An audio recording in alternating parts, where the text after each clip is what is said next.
जय श्री महाकाल सभी साधक मित्रों को। और आज आपके समक्ष में एक ऐसे देव की साधना लेके उपस्थित हुआ हूं जिस देव को अगर आपने प्रसन्न कर लिया तो अगर आप साधक हैं तो तंत्र की दुनिया में आपका कोई हाथ नहीं पकड़ पाएगा और तंत्र की दुनिया में आप महारत हासिल करने से आपको कोई नहीं रोक सकता है। उसके बाद अगर आप एक साधारण इंसान है तो आपके ऊपर उनका कृपा दृष्टि रहेगा जिससे आपका कोई तंत्र क्रिया नहीं कर पाएगा, आपका कोई लक्ष्मी बंधन नहीं कर पाएगा, आपका कोई काम नहीं रोक पाएगा, या फिर आपके दुश्मन जो होंगे वो तो आपसे बहुत दूर रहेंगे। यह साधना जो मैं आपको बताने जा रहा हूं वह क्रोध भैरव की साधना है। जी हाँ, क्रोध भैरव सबसे बड़े माने जाते हैं और एक महाशक्ति है, महादेव का स्वरूप है। और आप तो जानते हैं कि महादेव जो है वो दुनिया से परे हैं, तो उसके ऊपर मतलब कोई भी शक्ति का प्रयोग नहीं हो सकता है, वो निरंजन निराकार है। इसीलिए साधना के हेतु में आप अगर साधक हैं तो यह साधना आपके लिए बहुत ही अच्छी होने वाली है।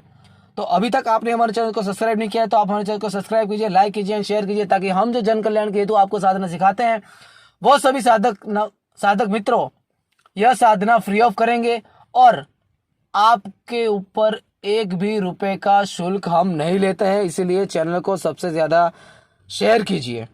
अब इस साधना को करने कैसा है वो मैं आपको बता देता हूं। आपको करना इतना रहेगा कि आप महादेव के मंदिर में बैठ सकते हैं, या फिर आपके घर में पूजा स्थान है तो वहां क्रोध भैरव का फोटो लाना होगा, उनके नाम का दीपक जलाना होगा, आपको माला चाहिए होगा, काला आसन चाहिए होगा और काला कपड़ा सिर पे बांधने के लिए चाहिए होगा और 5 अगरबत्ती चाहिए होगा। इसके अलावा आपको अन्यथा कोई सामग्री की जरूरत नहीं पड़ेगी। लेकिन क्रोध भैरव बहुत ही क्रोधित है, इसीलिए आप उनका मंत्र उच्चार बहुत सही से करें और बहुत ध्यान पूर्वक करें। आप यह साधना मंगलवार या शुक्रवार की रात को 12 बजे के बाद कर सकते हैं।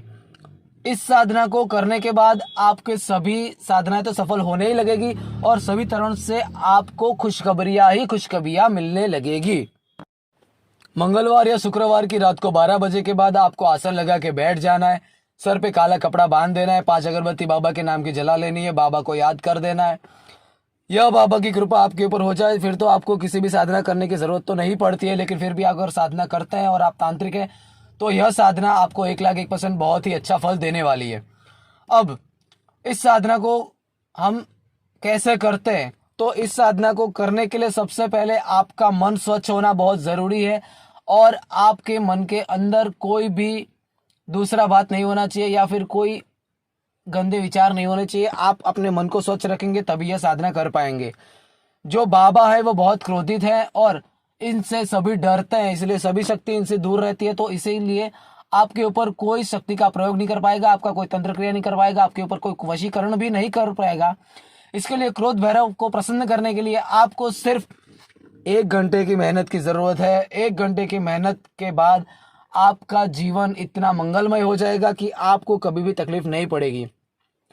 मंत्र डिस्क्रिप्शन में दिया हुआ है, देखिए मैं फिर से बोल देता हूं कि सभी जो साधना हम सिखाते हैं, वशीकरण प्रयोग सिखाते हैं, वो सभी वीडियो के नीचे डिस्क्रिप्शन बॉक्स के अंदर आपको सभी मंत्र प्रयोग दिए गए हैं और साधना विधि भी लिखा हुआ है। इसलिए आप ध्यान से पढ़ के तभी बाद में ही साधना कीजिए, तभी आप सफल हो पाएंगे।